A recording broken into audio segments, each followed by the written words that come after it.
wisdom, prudentia, justice, justitia, temperance, temperantia, courage. fortitudo. Applying ancient philosophy to modern life, this is the Sunday Stoic.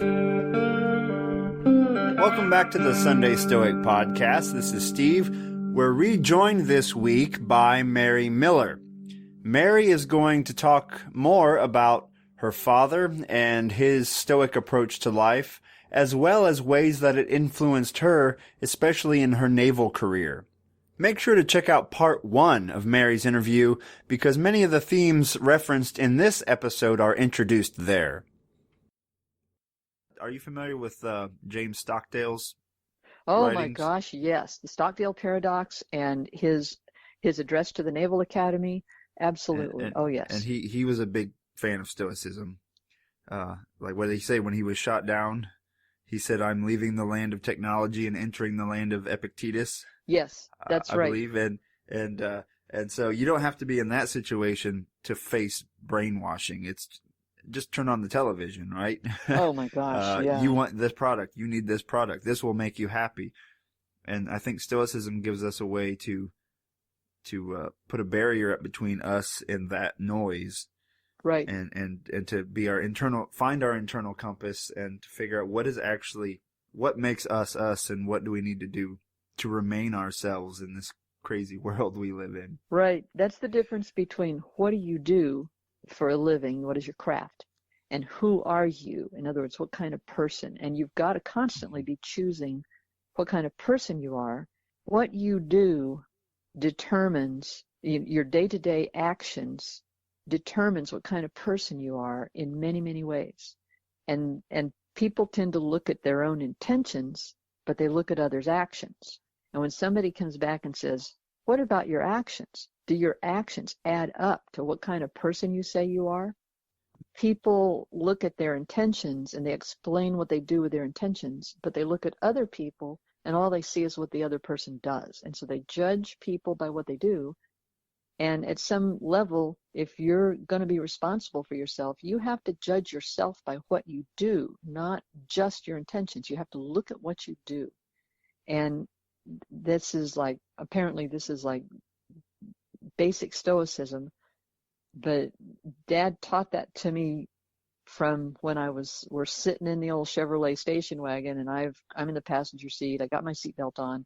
We're going out to look for a sailplane part or something, and we're at a stop sign, and crossing in front of us in the crosswalk is this couple, a man and a woman, who are just kissy face all over each other, hanging on each other, hugging, and I could barely see over the dashboard. I was so little, and I said, "Yuck."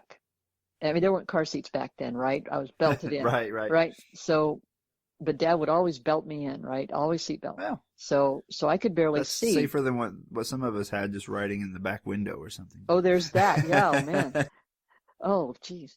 Anyway, so I look up and I see this, and after less than 2 or 3 seconds worth of seeing what was going on, I went, "Yuck." And they went on by, and Dad said, "Okay, well, I want you to remember that you just said yuck, because when you get older, your feelings may change about doing stuff like that. And what you need to always remember, no matter what, if you look at somebody and you see them and they're doing something that you say yuck, but then you look at yourself and you see you're doing the same thing and you think it's okay because you're doing it because you think you've got a reason, you just remember forever, no matter how grown up you are, if it's yuck for them, it's yuck for you." And I just... That's simple and incredibly powerful at the same time, right? Oh, yeah. And I just stared straight ahead. I remember that. I was contemplating. And I remember he's driving along and he looks over and he said, "Do you understand that?" And I said, "Yes, sir." And he said, "What do you understand?" I said, "If it's yuck for them, it's yuck for me." He said, "That's right." So now, I have not raised my own children. I have helped raise other people's children. But if there was ever an effective style of parenting with a kid that's paying attention, that was effective.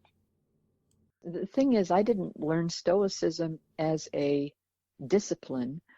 I learned it literally at my father's knee as he was teaching me with the lessons I was already learning in life. Sort of an adapted Stoicism to a young kid in the modern era at the time. That's pretty amazing. Oh gosh, yeah. He talked about he was a lifeguard, about pick your battles, and sometimes you've got to fight. You don't have a choice. Sometimes you have to fight. Marcus Aurelius talked about this. He said sometimes a battle is required, and Dad talked about it where like there had been a fight at school, and I tried to stay out of it, and it came to me, and I didn't want to fight because back then they said little girls who fight aren't nice. If you fight, you're not nice. And personally, I wanted to take something and beat a couple of kids to death with it, but they were bullying. It was wrong. They were bullying, and the bullying blew up, and it came to me, and I tried to negotiate, and I ended up getting kicked around a bit. But Dad said every now and then you must fight, but use your mind. And and he gave me an example. He had been lifeguarding up in Minnesota. So on the 4th of July, they open the pools and they close them the next day, apparently. It's a very cold summer. But he was lifeguarding, and he didn't get a choice because he was new in lifeguarding. And so he was a lifeguard in a rough section of town. And he didn't have a car, so he was walking home. So he's walking home, and he gets surrounded by these 3 kids that said that they're gonna give me your money kind of thing. And the 3 kids were bigger than he was. And Dad had a towel with him, but he was pretty much just walking home in a swimsuit, right? So this was not a fun time. And what he said was, you've got to think strategy. Here's what I did. I knew in my head that I was going to get beat up bad, but I also knew that bullies are cowards. And so what I did was I acted like I wasn't afraid, and I started talking loud. And I said to all of them, I said, okay, you guys might beat me up, and you guys might take my money, but at least one of you is going to the hospital. Which one of you is it going to be? It's going to be you. And he said he took a step to the guy, and he stepped back, and then he said he turned to the other. Are you going to the hospital today? Are both of you going to the hospital today?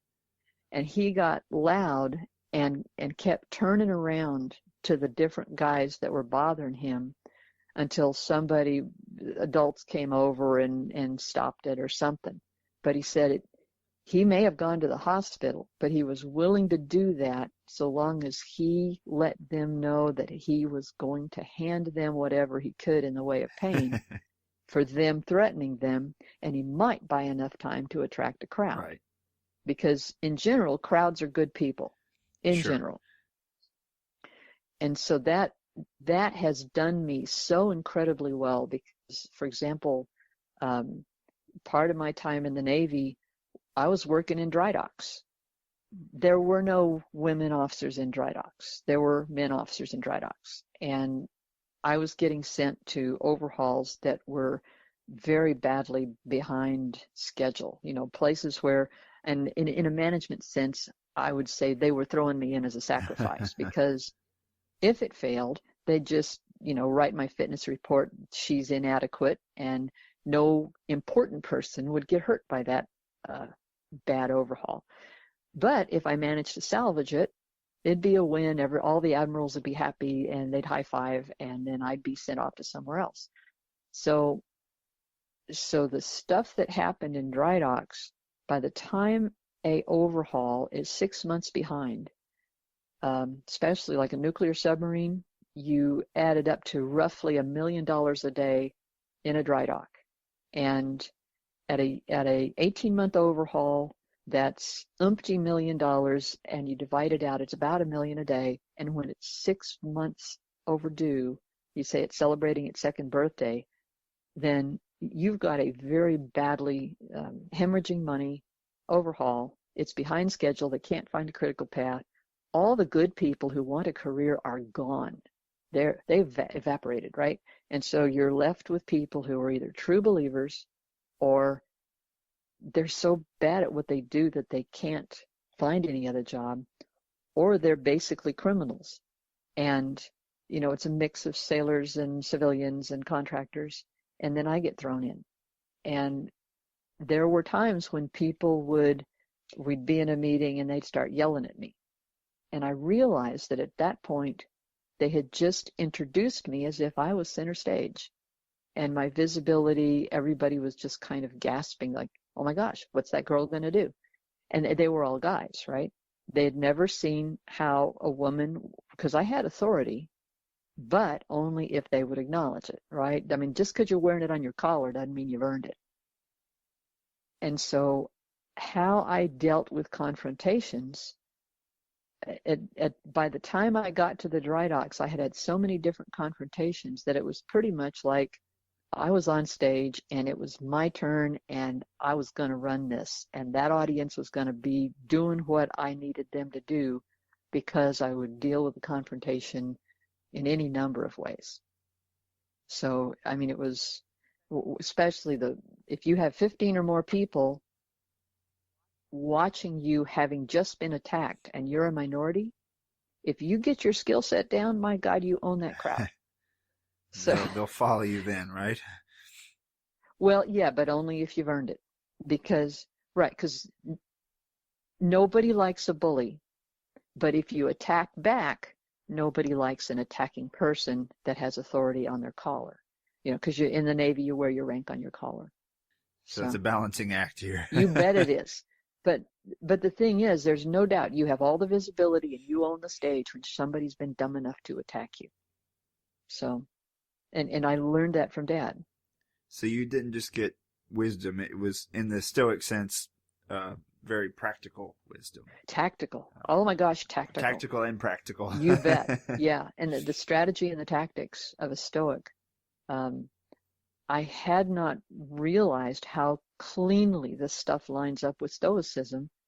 I'm still learning you know so much more about Stoicism. And the more I've heard your podcast and Massimo's podcast and gone back over some of the translations of Marcus Aurelius, it's like, wow, that this is so cleanly lined up with Stoicism.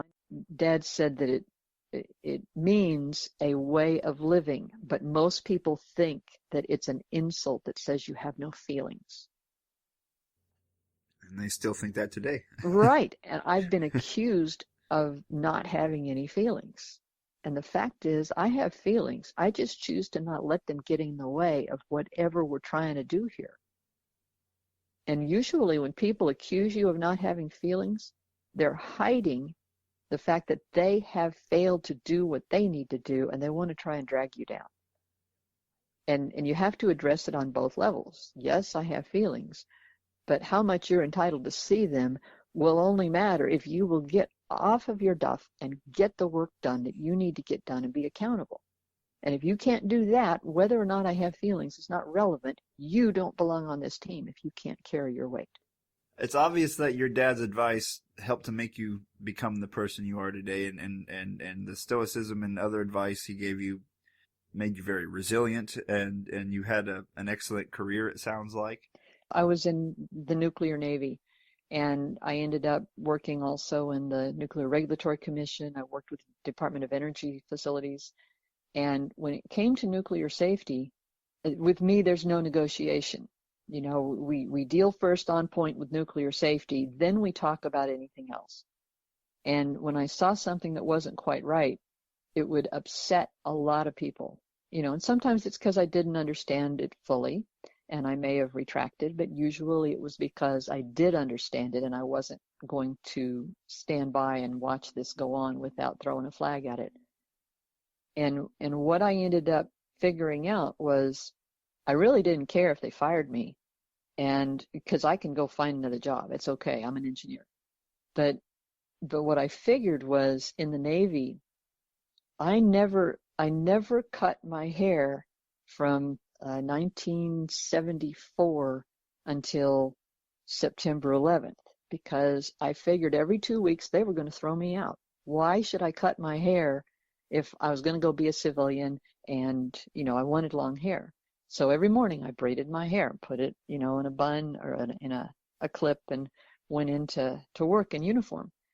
And it's because I was upsetting so many people so much. And I got better at choosing and having my battles and the tactical process of disagreements and help me understand why this is okay kind of tactics.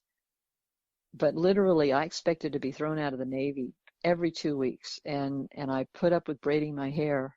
And once September 11th happened, I looked back and realized I had been in the Navy over 25 years. Nobody had thrown me out. And they're activating me. I had orders to 3 different places in different parts of the country all at once. And I said, okay, which set of orders do you want me to comply with? And they said, well, ma'am, do all 3. We just don't have anybody else to do this stuff. It's like, great. Wow. Okay. I'll just divide into thirds here. That's right. And I, things were a little crazy, but at that point I said, okay, I think I'll cut my hair. They're not going to throw me out anytime soon. So they obviously need me. Right. At this point, I'm a market of one. I was very disappointed to be taken out of flight and put in submarines. And I literally, when my orders were changed, when my orders for flight school were rescinded and redirected to the nuclear world, what I told myself was, okay, what would Dad say? Dad would say, take the attributes of what you wanted to do and see how many of those attributes match where you're going, because you can still make mastering your craft and making your discipline your art if you'll figure out what aspects of it you love to do. And so Sure. The whole thing with engineering, math, safety, Dad taught me that everything that's safe, cars, planes, whatever, they're designed to social system. They're designed to operate okay with one thing wrong. But the second you go to that second thing wrong, you have to stop and at least fix one of them. Right. So the whole concept of ships, submarine is basically underwater aircraft, and in our case, powered by nuclear. But if you look at it, the hydrodynamic forces of non-compressible water are roughly, it's a fluid that's about 600 times more dense than vapor. And so you look at the control surfaces of an aircraft, that's about 600-ish more square feet than you need to have the same effect in water or underwater. And I mean, the compressibility makes it messy, and it makes Bernoulli work a lot better. But if you look at windsurfers that can get up on hydroplane, okay, you look at the wing surface in the water that'll launch a 200-pound human plus sailboard, 75 pounds, launch them up out of the water. The control surfaces are roughly a factor of 600 less than what it takes for a glider, or that roughly ratio of control surface for Bernoulli to work in the fluid of air versus Bernoulli to work in the fluid of water. And so it's just so similar. And the safety aspects are so important because a crash landing in either one is usually fatal. Yeah. There's a lot going against you if your submarine is uncontrollably descending. It's all bad. Yeah. It's all bad. Yeah, you've got a bad day. Think faster. You can't think real soon. So, yeah. And so the crews are operators. They are literally, and the nuclear power plants on land today do the same kind of crew mechanics and even use some of the same trainers and training methods as big aircraft crews, submarine crews, and nuclear power plant crews. There's so much is important of being able to speak up if something isn't quite right, and mastering your craft in your area and knowing how the interfaces are so nothing falls between the gaps. And once you go there with operations, then, bless the operators. Their situational awareness is why we still have a thoughtful society today, and we're not back down to throwing rocks and using pointy sticks. So you yourself have been involved in the raising of others' children, as you said, but never your own. But nonetheless, have a lot of background applying the things your dad said to life. Absolutely. From that perspective, do you have any general advice for those of us trying to keep a small child alive and hoping they'll grow up to be a functioning, normal human being? Oh my gosh. Well, first of all, I'm proud to be a surviving lab rat for this experiment. You know, it's, to me, learning from what made it through the system and looking at the track record of how something worked. I do not presume to have the skills to do the parenting, but this is the, like I talked about with the, if it's yuck for them, it's yuck for you. That has salvaged me a lot. My dad, I'm going to just go through different points. Sure. My dad talking to me about not just a strategy like choose your battles, but when it's time to fight, choose carefully how you choose to fight. And then he gave me his tactic of how he applied it and some basic principles like all bullies are cowards. Okay, or no, I think he said most bullies are cowards. The various principles that he would talk about, to my recollection, the only ones that stuck with me were the ones where I had experienced a challenge in an area that he turned around and taught me how he would apply that particular bit of wisdom or how to change your thinking or what to keep in mind. Now, he may or may not have realized that it won't stay with me if I didn't experience it and was open to learning something new because I was frustrated. Mm-hmm. Because frankly, I don't remember anything from when I wasn't frustrated with, when I couldn't understand a funny paper. Okay, there were two funny papers I did not understand that he taught me a lot from. And quick examples: Pogo, Walt Kelly. Pogo was my favorite comic strip because Dad would use that to teach a lesson, right? Because Pogo always had these wonderful lessons, and then he would say, remember when, da-di-da-di-da. And, well, look at how this is like that. Pogo is making fun of that. The one that I remember the most is Pogo says, we have met the enemy and he is us. And I went to Dad and I said, this makes no sense. And, and I was angry because usually Pogo made sense enough that I could get there. And Dad said, well, a long time ago, a very famous man was in a great big battle. And what he sent back as a message, because he was going to beat them, was he said, we've met the enemy and he is ours. And I said, I don't understand that either.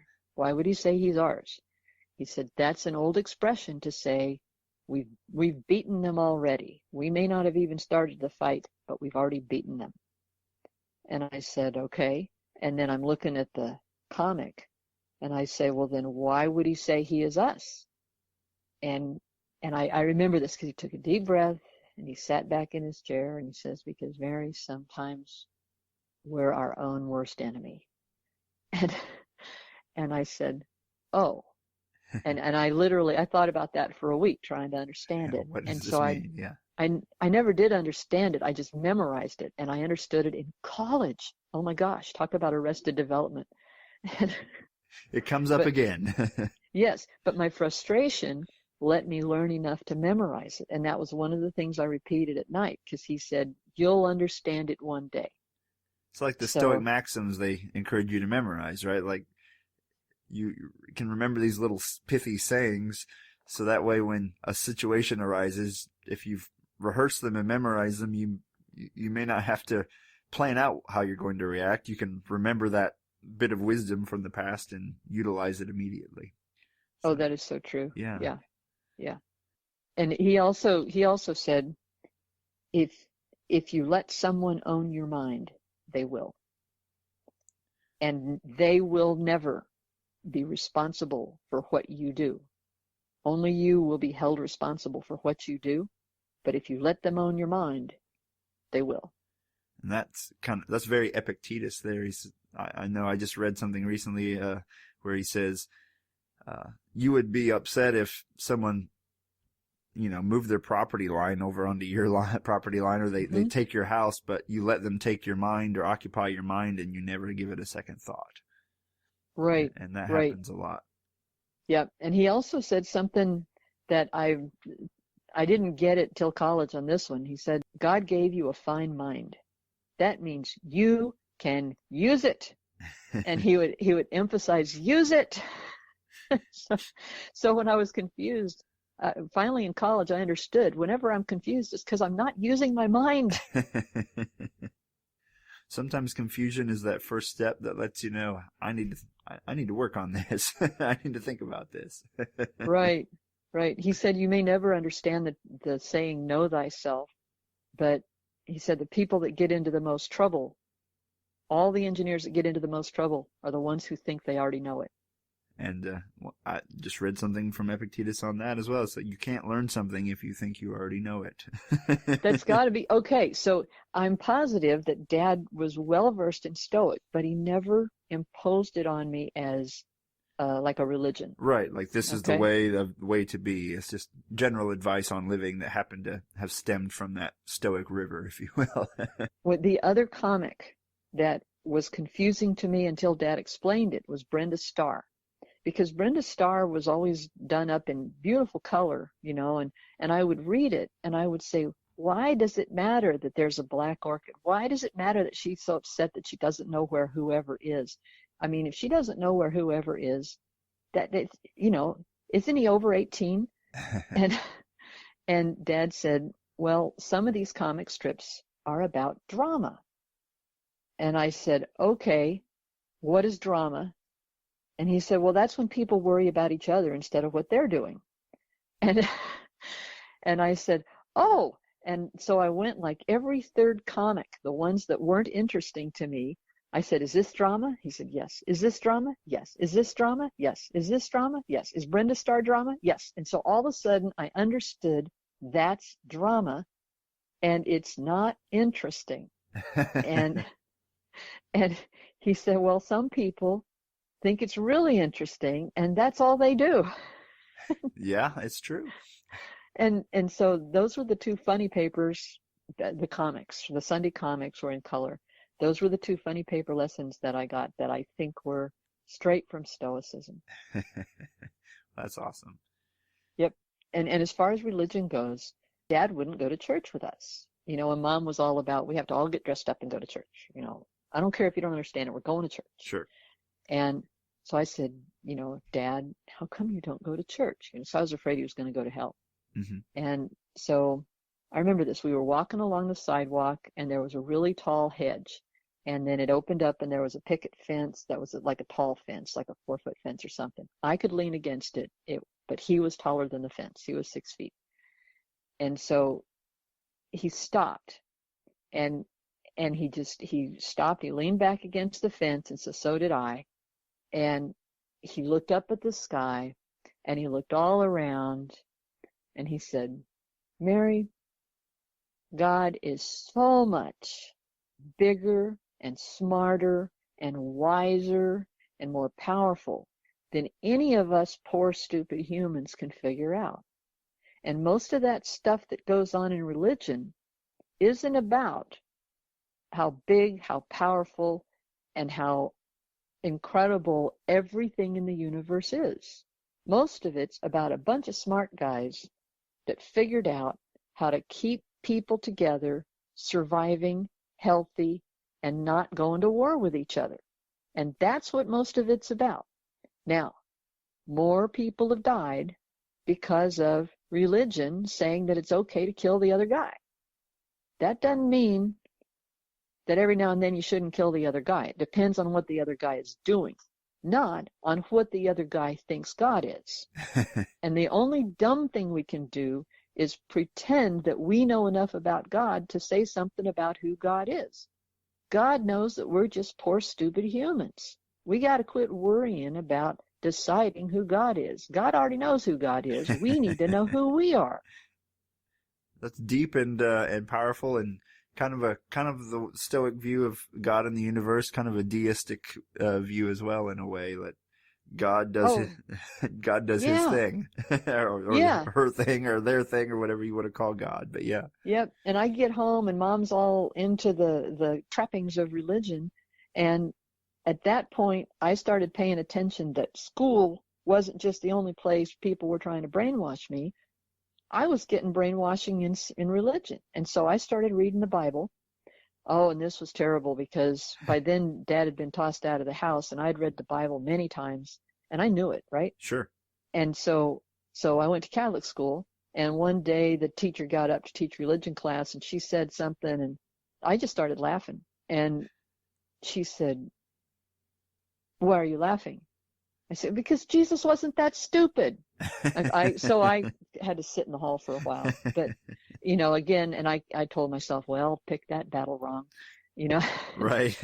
But it was such a relief to sit in the hall and not listen to stuff that was basically helping people survive instead of really saying who God is, and we need to be worrying about what we're doing more than how God is judging some other poor soul who's doing their best. Right. So, and it doesn't mean that I think all religion's wrong or anything, but there's a lot of people that just take religion too far. I grew up as a Catholic altar boy, so I'm familiar. Oh my gosh, yeah. And you know what irritated me? They wouldn't let girls be altar boys, and dadgummit, those monsters.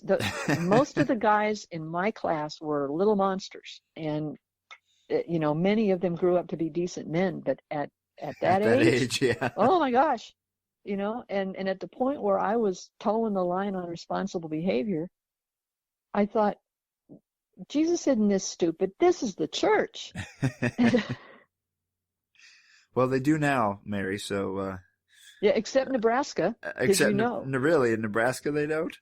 That's right. In Nebraska, Diocese of Nebraska has decided that girls have no business serving on the altar. Wow. And at the point where, in many points in my life, I've had a calling to ministry. And I've realized that I look around me and it's like God's dropped me right into my ministry. I can do more good where I am, for people's souls and ability to look at their lives and take responsible, thoughtful action and make it safe for them to grow into better people. Because a lot of times, I was tossed in where people had given up all hope on a project, and so I was tossed in as the one who was responsible, which was perfect because I had just the right amount of adult supervision, and so I could succeed or fail on my own, and the people around me, all they needed was room to be the best of whoever they could be, and if I could give that to them, they could usually salvage the project. And that is a form of ministry to be able to provide that, right? Oh gosh, yeah. I mean, professional safety, emotional safety, and when you find that person who is sabotaging everybody, take the authority to either put them in the brig or get them out of the Navy or get them fired.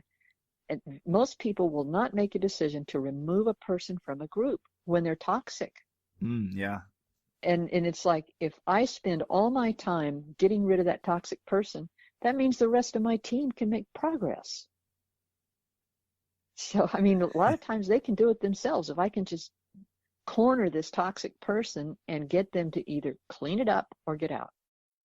A lot of people would find that the most unpleasant part of any job is having to terminate someone or. Yeah, and it has cost me because they've gone somewhere and then messed up my reputation, character assassination or whatever. But I figure, well, there's only, I don't know, there's 7.5 billion people on Earth. Right. They can only do so much damage, and there are other people who will give me a chance to do whatever I can do to serve whatever the mission is. And you just have to be careful what mission you line up with. Well, Mary, any further advice for parents out there? Real world practical advice, using things like cartoons or comics, the lessons, and tying it into a greater philosophy. It sounds like your dad was good at that. Yeah, it was that spectrum of recognizing a principle and then having seen how Dad put it into practice, then how can I put it into practice as best I can my way that I can execute on. And there's something else that's, kind of baffled me with children, and, both when I was a child looking at the kids around me and as I've been growing up and working with other kids. All kids are operating at a different level, but depending on who they surround themselves with, they will allow themselves to be dumbed down or smartened up depending on who they hang with. And you're known by the company you keep. Somebody said that. One of the things Dad had said was, when you choose who to be with, be very careful, because sometimes people will choose you. And when people choose you, that isn't always good. You may think it's popular, but sometimes you need to look hard at, are you choosing them or are they choosing you? Because you look at these other kids, because they chose to be with these friends, that means that nobody can help them. Somebody will talk to them, but they won't listen because they're with their friends who keep telling them brainwashing things. And so if you look at social media and all that right now, there's more brainwashing going on than ever. And teaching a kid that their mind has to be protected so they can own it, as opposed to whatever all the messages are, that to me is as an adult, you've got power to keep kids away from situations that basically have them abdicate their brain. And I mean, you don't want to be suppressing thought, but you also don't want to be allowing a child to go to the path of least resistance. Don't throw them to the wolves. They will. Yeah. Yes, they will. Because everybody out there who's a bully is marketing for a victim. Mm-hmm. And it sounds like step one of being a parent that applies a lot of this practical wisdom is the parent themselves has to model that behavior. You can't just live a different life than you're teaching. Your child is watching how you live, not just what you say. Right. And I'll tell you, the saddest lesson that I picked up from Dad's behavior was he tolerated a lot of bad behavior by my mom. Throwing things, yelling at him, stuff like that. I think in the name of being peaceful and calm and a good example. But at some point, there needed to be some limits set on bad behavior. Right. Because Mom just tested him constantly. And the difficulty is that household was, the paint nearly peeled off the walls from Mom's yelling and screaming all night at him. And of course, he would have to get sleep because he had to fly the next day. So, at some point, setting a limit and living by that limit and not tolerating people testing. Right. Because people who test you aren't interested in your friendship. They're interested in how to get your boundaries gone. And that example from him, I let people test me too much instead of shutting down the testing. And I had to train myself. It was very difficult to not just behave well when somebody's behaving badly, but to insist and then end the relationship when somebody. Now, I don't know if that's Stoic or not, but that's what I really want to thank Mary for coming on the podcast. She's an amazing person, and I think matter if it comes from part of the reason she's so amazing was the education she got from her father that allowed her to become so resilient and such an individual in a world where a lot of us conform way too easily.